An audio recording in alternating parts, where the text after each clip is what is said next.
ان سے کہہ دو کہ خدا کی ہدایت یعنی دین اسلام ہی ہدایت ہے۔ القرآن والحکیم۔ شروع اللہ کے نام سے جو بڑا مہربان نہایت رحم والا ہے۔ طٰہٰ،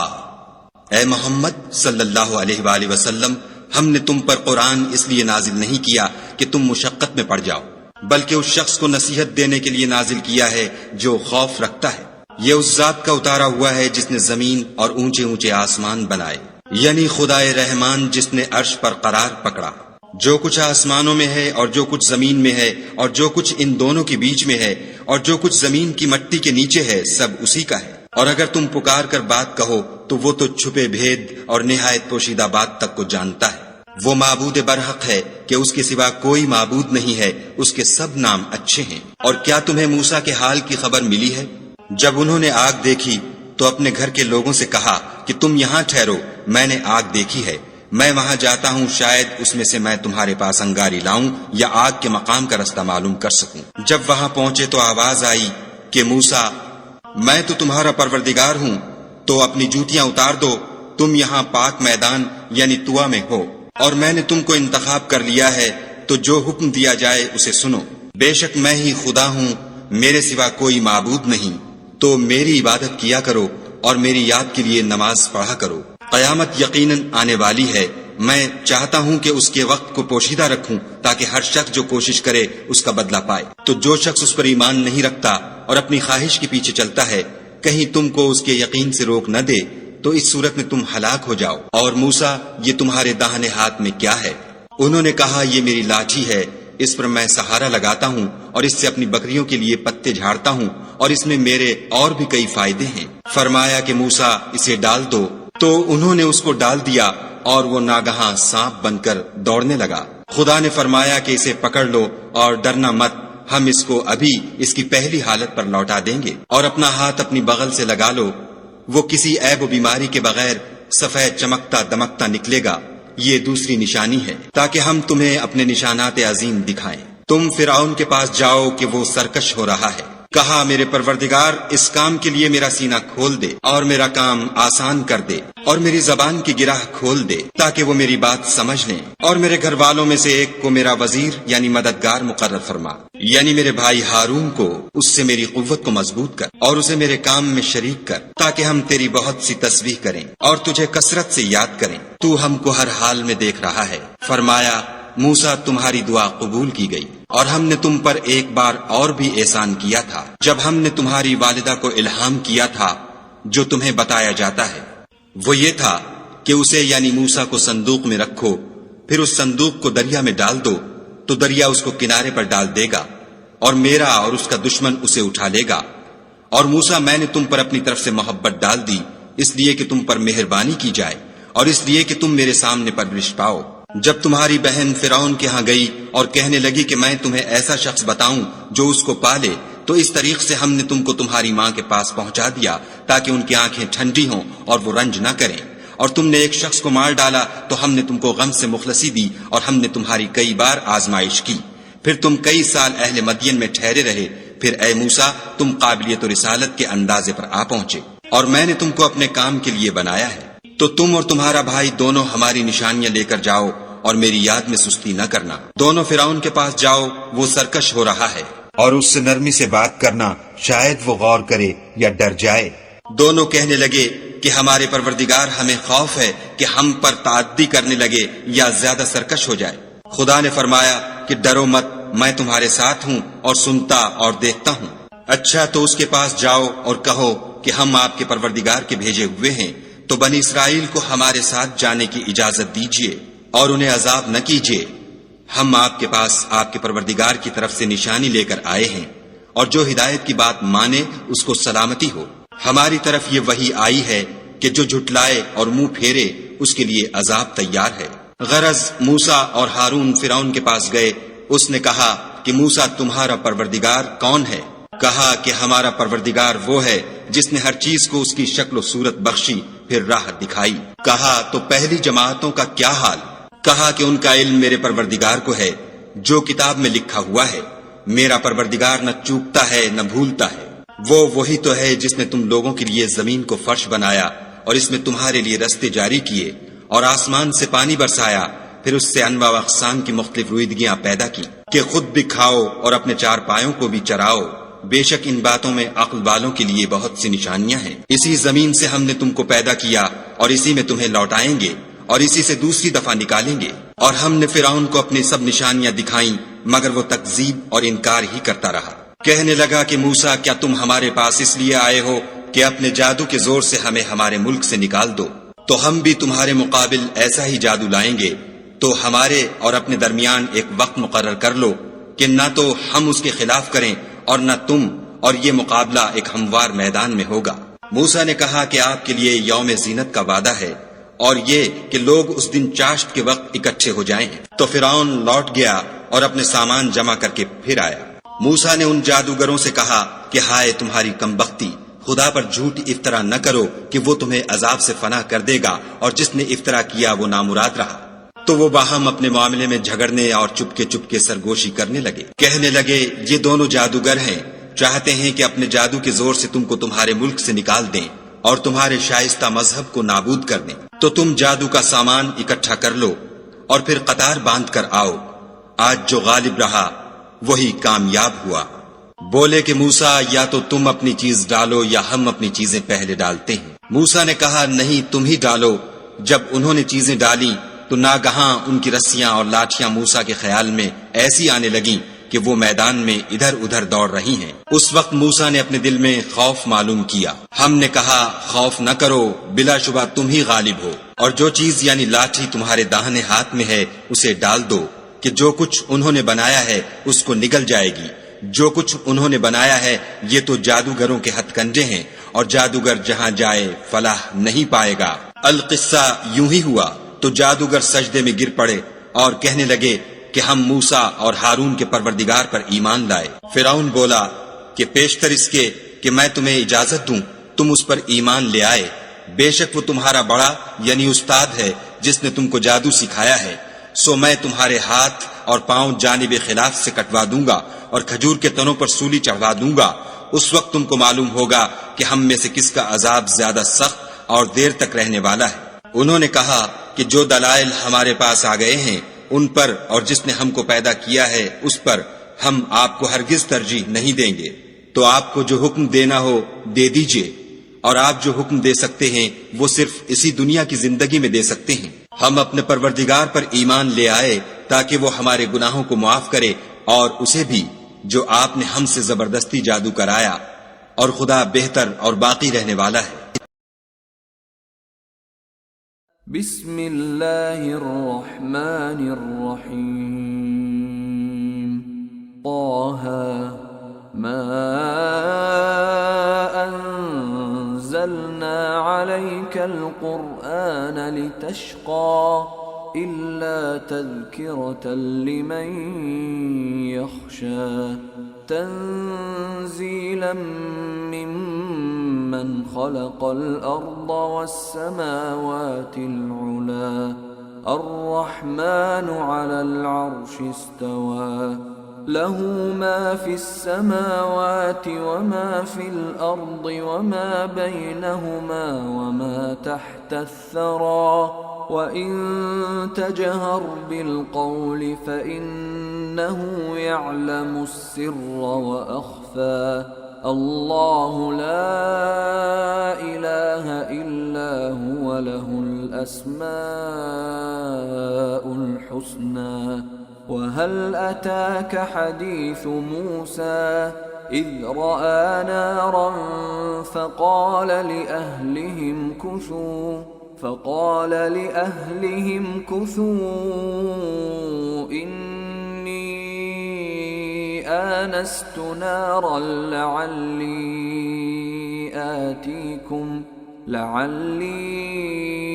آتيكم منها بقبس أو أجد على النار هدى فلما أتاها نودي يا موسى إني أنا ربك فاخلع نعليك إنك بالواد المقدس طوى وأنا اخترتك فاستمع لما يوحى إنني أنا الله لا إله إلا أنا فاعبدني وأقم الصلاة لذكري إن الساعة آتية أكاد أخفيها لتجزى كل نفس بما تسعى فلا يصدنك عنها من لا يؤمن بها واتبع هواه فتردى وما تلك بيمينك يا موسى قال هي عصاي أتوكأ عليها وأهش بها على غنمي ولي فيها مآرب أخرى قال ألقها يا موسى فألقاها فإذا هي حية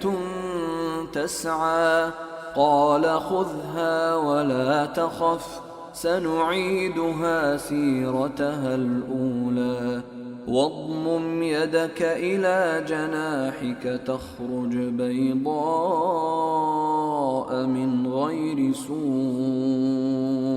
آية أخرى لنريك من آياتنا الكبرى اذهب إلى فرعون إنه طغى قال رب اشرح لي صدري ويسر لي أمري واحلل عقدة من لساني يفقه قولي واجعل لي وزيرا من أهلي هارون أخي أشدد به أزري وأشركه في أمري كي نسبحك كثيرا ونذكرك كثيرا إنك كنت بنا بصيرا قال قد أوتيت سؤلك يا موسى ولقد مننا عليك مرة أخرى إذ أوحينا إلى أمك ما يوحى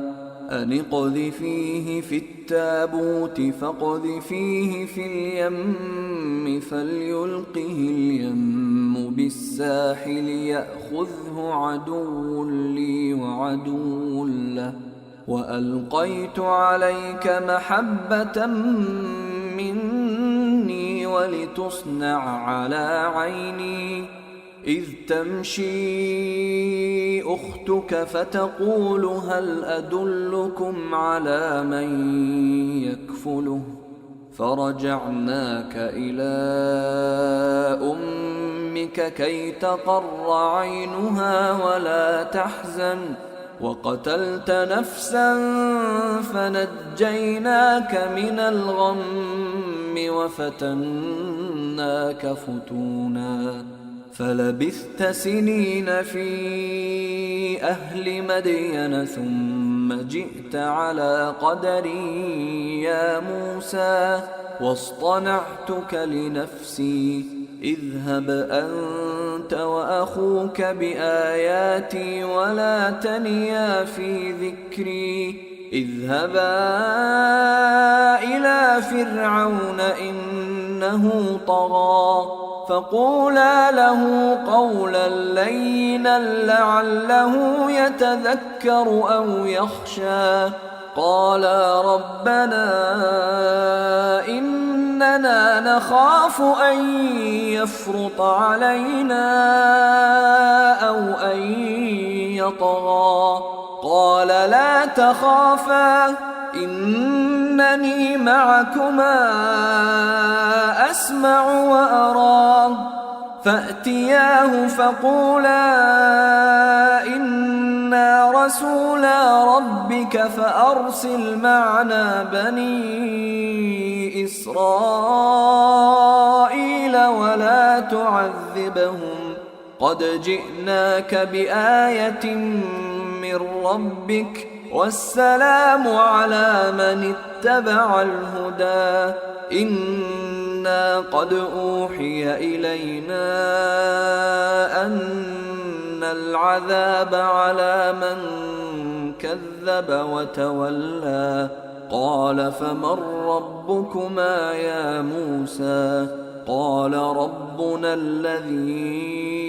أعطى كل شيء خلقه ثم هدى قال فما بال القرون الأولى قال علمها عند ربي في كتاب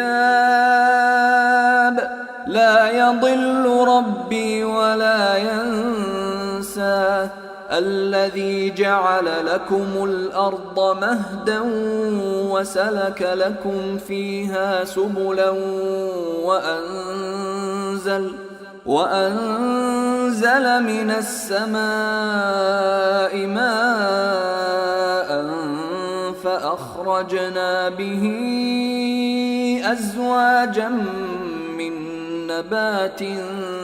شتى كلوا وارعوا أنعامكم إن في ذلك لآيات لأولي النهى منها خلقناكم وفيها نعيدكم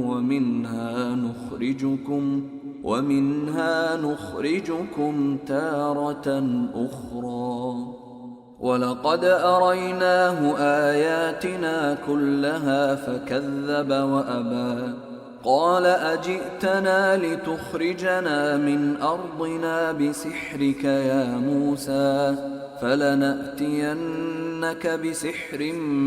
مثله فاجعل بيننا وبينك موعدا لا نخلفه نحن ولا أنت مكانا سوى قال موعدكم يوم الزينة وأن يحشر الناس ضحى فتولى فرعون فجمع كيده ثم أتى قال لهم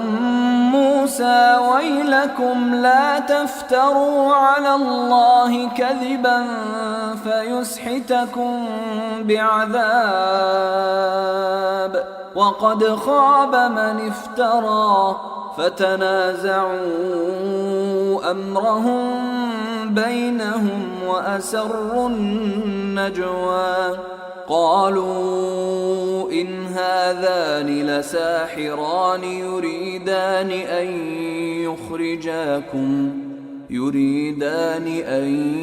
يخرجاكم من أرضكم بسحرهما ويذهبا بطريقتكم المثلى فأجمعوا كيدكم ثم أتوا صفا وقد أفلح اليوم من استعلى قالوا يا موسى إما أن تلقي وإما أن نكون أول من ألقى قال بل ألقوا فإذا حبالهم وعصيهم يخيل إليه من سحرهم أنها تسعى فأوجس في نفسه خيفة موسى قلنا لا تخف إنك أنت الأعلى وألق ما في يمينك تلقف ما صنعوا إنما صنعوا كيد ساحر ولا يفلح الساحر حيث أتى فألقي السحرة سجدا قالوا آمنا برب هارون وموسى قال آمنتم له قبل أن آذن لكم إنه لكبيركم الذي علمكم السحر فلأقطعن أيديكم وأرجلكم من خلاف ولأصلبنكم في جذوع النخل ولتعلمن أينا أشد عذابا وأبقى قالوا لن نؤثرك على ما جاءنا من البينات والذي فطرنا فاقض ما أنت قاض إنما تقضي هذه الحياة الدنيا إنا آمنا بربنا ليغفر لنا خطايانا وما أكرهتنا عليه من السحر والله خير وأبقى صدق الله العظيم وما خلقت الجن والإنس إلا ليعبدون और मैंने जिन्न और इंसानों को इसलिए पैदा किया है कि मेरी इबादत करें।